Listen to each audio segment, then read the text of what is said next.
We're still on the entry part, and part of the general entry provisions within the Code of Federal Regulations is a lot of it is dedicated to the invoices. What are the invoices?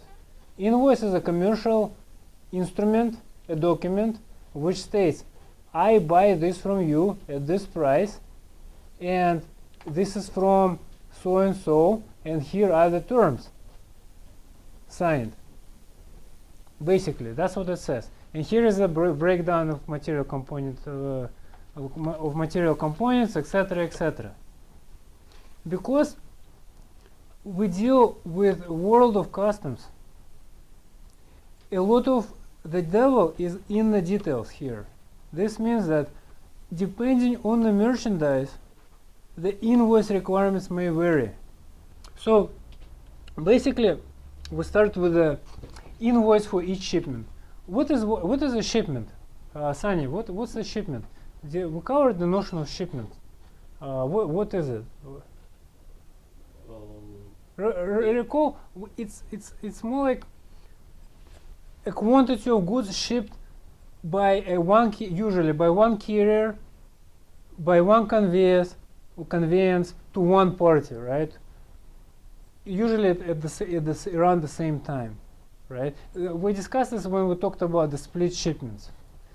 Here, we kind of know that there is a shipment, right? There is a shipment of product. The point is not on the shipment per se, but on the quantity. Because the quantity, commercial invoice shall be presented for each shipment of merchandise.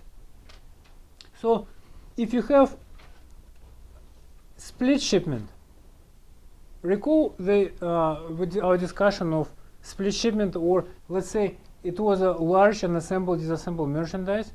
When you release them incrementally, you really have one shipment, right? But what you do is you kind of make an update. You cross this out, you cross this out, you cross this out, and you increment as the stuff goes out, as you get it released, you kind of making an update in a way.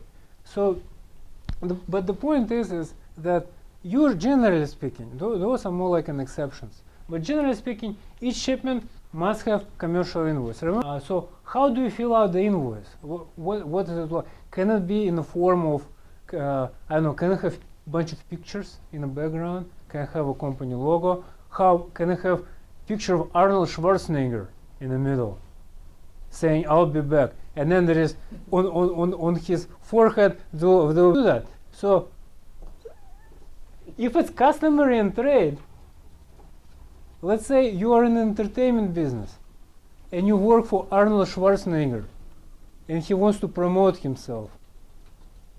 If it's customary for him to do that because he is an entertainment, let's say he left his governor post and he likes to entertain people, as long as he meets everything else, all the other stuff, I don't see why not. So we started off with a grandma from China shipping jam to her son who came to the New World, and we mentioned that the nature of the transaction is really not commercial. So there is a provision for under customs regulations which actually talks about situations where you really need no invoice, because the situation is not the one where you would normally have an invoice. This is not typical buy, sell, order type of situation. So what type of situations do exist under this provision? Well,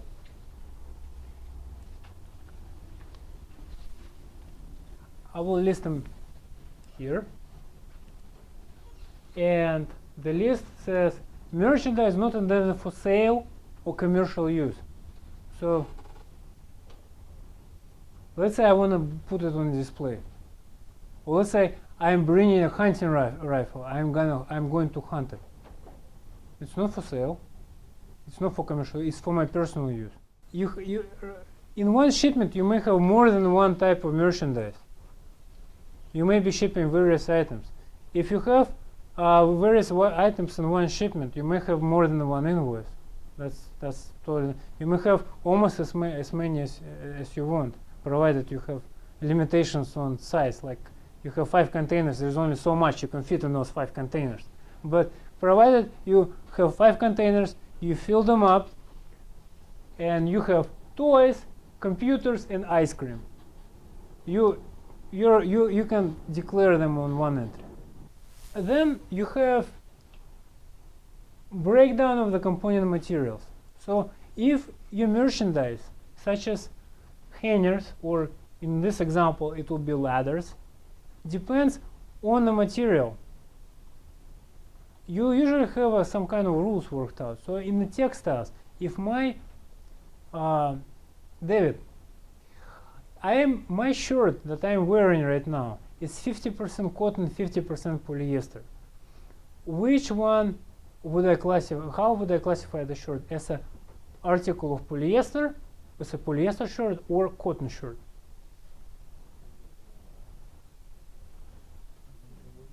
The last in numerical order, right?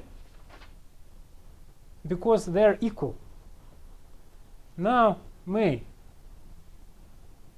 tie is 49% silk, 51% cotton. Which one? Is it article of silk or article of cotton? Yes, because it predominates. And 51% of what? Of the area? No. Weight. Same thing with steel. Or you have ladders which have steps made out of plastic, but the frame made out of steel. Frame predominates by weight 70 to 30. Is it article of plastic or article of steel? Steel. It predominates by weight, because you have, what general rule do you use? Now I jumped back with my roller bearings discussion before, but I provided this mark down as your favorite. Put the tab, sticky note, folding paper, whatever. But make sure this one is marked 141.89, because it is a provision which covers what's known as special classes of merchandise. And I kind of made a little chart of special classes of merchandise, and those special classes of merchandise require special data listed on the invoice.